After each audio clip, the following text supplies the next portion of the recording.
আসসালামু আলাইকুম। আমি এখন বানাবো খুবই মজার একটা মিষ্টি, এটার নাম হচ্ছে কাঁচা গোল্লা। তো কাঁচা গোল্লাটা বানানোর জন্য আমি এখানে 4 লিটার দুধ নিচ্ছি। দুধটাকে আমি জাল দিয়ে নিচ্ছি আর নাড়ার উপর রাখতেছি, নাহলে দুধ সাধারণত জাল দিতে গেলে তলের দিকটা লেগে যায় আর পুড়ে যায়। তো এটা বলক আসলেই আমি এর মধ্যে আমার প্রথমে ছানাটা বানিয়ে নিতে হবে।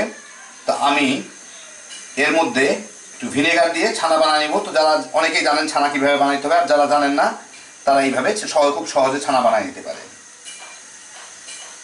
দুধে বলক চলে আসছে, আমি এখন জালটা কমায় দিব। কমায় দিয়ে আমি এর মধ্যে কয়েক টেবিল চামচ ভিনেগার দিব। দেখেন ভিনেগার দিলে এটা সাথে সাথে দুধটা ছানা হয়ে যাবে ফেটে।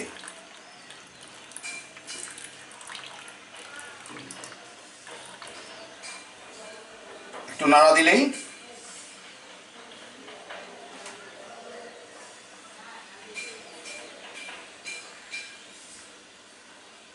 দুধটা ছানা হয়ে গেল।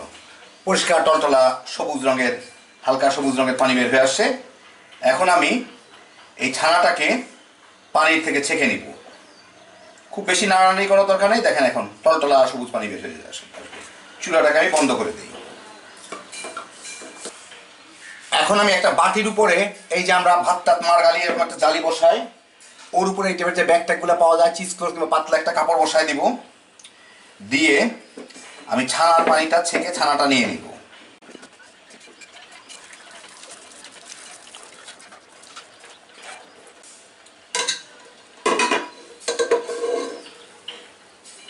এখন এটাকে আমি উঁচা করে একটু বেঁধে রাখবো কোনো কিছুর সাথে। পানিটা যথেষ্ট ঝরে যাবে, কিন্তু খুব বেশি পানি ঝরাবো না, যাতে শক্ত না হয়ে যায়। বেশি পানি ঝরলে ছানা শক্ত হয়ে যাবে। একটা মোটামুটি মাঝারি টাইপের, নরম না শক্ত না, এই টাইপের একটা করে নিব। মানে মোটামুটিভাবে আমরা রুটি পরোটা যেই টাইপের ইয়েতে বানাই, মানে আটার খামি যেরকম করি সেরকম নরম অবস্থায় আমি এটাকে সরাই নিব। এভাবে একটু ঝুলে রাখলেই পানিগুলো সব পড়ে যাবে, কিন্তু বেশি পানি যাতে না পড়ে যায়। হয়ে গেল আমার ছানা। এখন এইটাকে আমি, এখনো গরম আছে, এইটাকে আমি যে কোনো হোক মথে মসৃণ করে নিব একদম, যাতে ভিতরে কোনো ধরনের কোনো দানা না থাকে। এখনো অনেক গরম আছে, তারপরে এটাকে আমি মানে হাত দিয়ে পারি, পাটা দিয়ে পারি, একদম মিহিন করে নিতে হবে আমার জিনিসটাকে, কোনো দানা যাতে না থাকে। তো যাই হোক, একবারে মিহিন করে আমি এটা চটকায় নিলাম।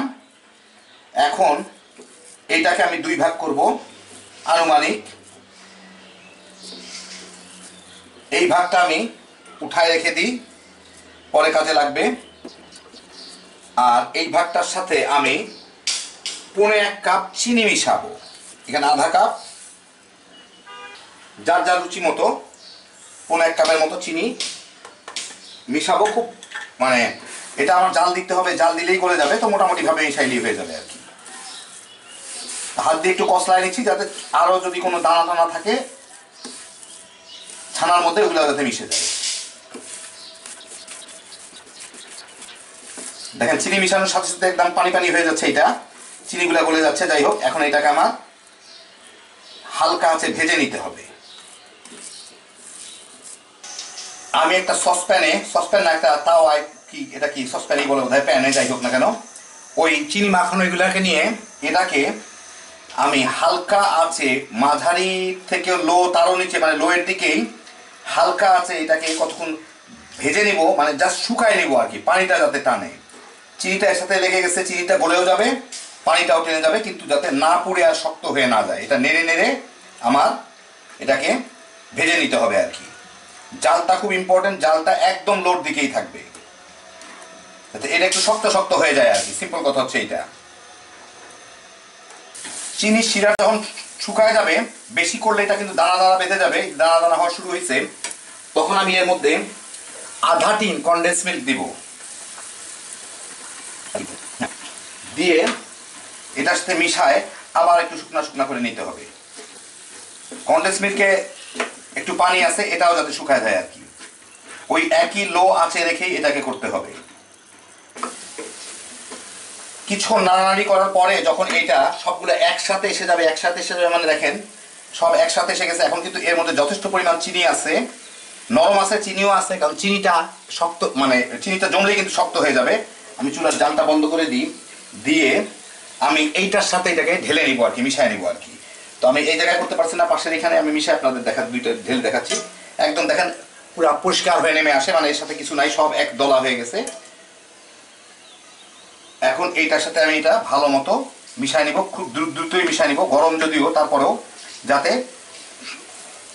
শুকায় শক্ত হয়ে যাইতে না পারে। প্রথম চামচ দিয়ে মিশাই, তারপরে একটু ঠান্ডা করে হাত দিয়ে মিশাই ফেলবো আর কি।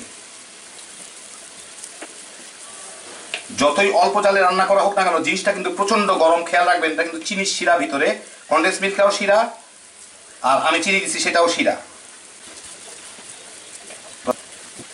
তো মোটামুটি আমার মিশে গেল। এখন আমি এটাকে একটু ঠান্ডা করে নিব, ঠান্ডা করলেই এটা আরো শক্ত হয়ে যাবে। তারপর হাত দিয়ে আবার ভালো মতো একটা দলাই মলাই করে নিব। তো অনেক কুস্তি টুস্তি করে আমি এটাকে মোটামুটি ভাবে যা দিয়ে পারি মিলাই নিলাম। এটা দিয়ে একটু করলে মোটামুটি ভাবে আলু ভর্তা করার জিনিসটা দিয়ে করলে এটা ভর্তাও হয় ভালো, মিলেও ভালো। এখন আমি এগুলো সরাই নেই। এটা এখন স্ট্যান্ডার্ড নরম আছে, নরম না শক্ত না। আমি দেখাই কি করব। আমি এখান থেকে আমি আমার পরিমাণ মতো নিয়ে একটা মিষ্টির মতো যেটুকু হয়, এটাকে একটু ছোট ছোটই করি, অনেকগুলো দেখা যায়, বুঝলেন না? তাহলে বুঝতে পারবেন যে অনেক বানাইছি। এইরকম গোল গোল গোল গোল করে আমার একদম বলের মতো নিতে হবে, যাতে মোটামুটি মিষ্টির মতো দেখায়। আমারটা গোল হয় না, কেমন জানি কি হয়ে যাচ্ছে। যাই হোক, যেরকমই হোক হইলো আর কি। তারপর এখানে আমি কিছু গুঁড়া দুধ রাখছি। এই গুঁড়া দুধের মধ্যে এটাকে একটু গড়ায় নিতে হবে, যাতে দেখতে সুন্দর লাগে আর কি, উপরে একটু ক্রিমি ক্রিমি ভাব থাকে। তো দেখেন, কাছে থেকে দেখে আপনাদের এইরকম হইলো। এখন আমি বাকি সবগুলাকে করে একটু সাজাই, তাহলে দেখতে ভালো লাগবে। এই যে দেখেন হয়ে গেল আমার কাঁচা গোল্লা বা প্রাণ ভরা যেটাই হোক না কেন, খুব সহজভাবে বানায় ফেললাম। এর উপরে গুঁড়া দুধ, এর ভিতরেও অনেকে আপনার মাওয়া দেয়, উপরেও মাওয়া দেয়, আর আমি উপরে দিলাম গুঁড়া দুধ, কারণ মাওয়াটা আমার রান্নায় খাইতে ভাল লাগে, এমনি কাঁচা খাইতে খুব একটা পছন্দ না আমার জন্য। আপনারা কেউ যদি চান তাহলে উপরে গুঁড়া দুধের বদলে মাওয়াও দিয়ে নিতে পারেন, আর এর যখন আমি জাল দিলাম সাথে কিছু মাওয়াও দিয়ে নিতে পারেন, একই রকমের হবে, তেমন কোনো আহামরি টেস্টের 19-20 হয় না, খুবই সোজা তৈরি করে। আর দেখতেছেন পিওর ছানা দিয়ে যেহেতু তৈরি করা, এটা খুবই মজা খাইতে, হ্যাপি জোশের একটা আইটেম। এখন দোকান থেকে না কিনে এখানে আমার 200 টাকার দুধ, 200 না 250 টাকার দুধ গেল, আর ধরেন 25 টাকার কনডেন্স মিল্ক, মানে 350 টাকার মধ্যে আমি এটা বানায় ফেলতে পারলাম। এখানে প্রায় 1 কেজির উপরে হবে। তো দেখেন কত সহজে বানায় ফেললাম, হ্যাপি জোশের একটা আইটেম। এখন খালি বানাইবেন আর তামা তামা করে খাইবেন। আল্লাহ আপনাদের সবাইকে ভালো রাখুন, ইনশাল্লাহ আবার দেখা হবে। আল্লাহ হাফিজ।